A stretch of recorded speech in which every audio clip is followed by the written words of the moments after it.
One of the things I've learned from getting to know you is that there's an importance of being intellectually curious. And what does it take, right? To be a good coder, you got to be intellectually curious, not just to advance your career and try different fields, but within an individual code, as you're coding a record. Right.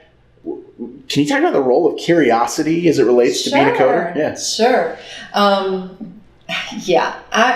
As a coder, I've never been satisfied with just, okay, this is the code that goes with this diagnosis.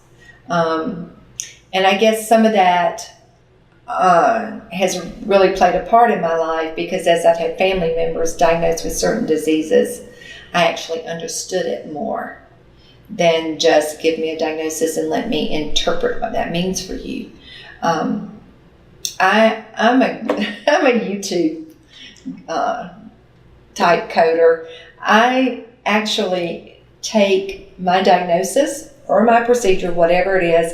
I remember when my dad was diagnosed with lung cancer, and it wasn't enough for me to know the codes or to know what that doctor is talking about.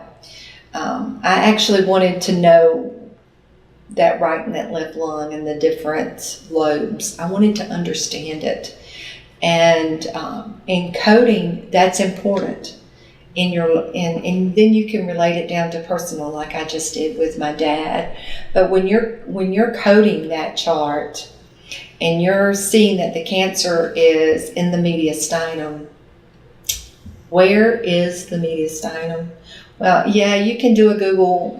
You can certainly do the dictionary and get that, but you can also go into YouTube and get it explained to you. Because there's physicians on YouTube that speak to you and actually tell you where the mediastinum is, what part it plays, and then when they do that surgery and you want to see exactly where they're talking about so that you can better understand if there is a surgery with a stent. Let's say we're kind of skipping over here now. Let's say there's a stent going to be placed and you want to know exactly where. Well, YouTube has exactly, a lot of times you can even YouTube for a procedure in ICD-10 PCS and get that. But when you can't, you can YouTube for the procedure, and then you can actually see, and it's kind of a confirmation that the code that you're assigning and the chart that you're reading matches up. So you become round, complete circle, where you're not just assigning a code. The next time that chart comes up and you're having to decide which character to apply for the approach or what type of stent that is, because a lot of times you've got to know what type of stent that is. Don't just stop with a definition. Take it further.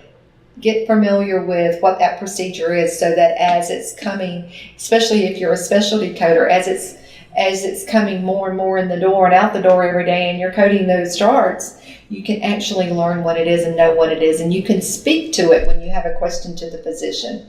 If you have a question without the knowledge, words can get crossed. You might not get that correct code because you're not knowledgeable enough to know what to ask.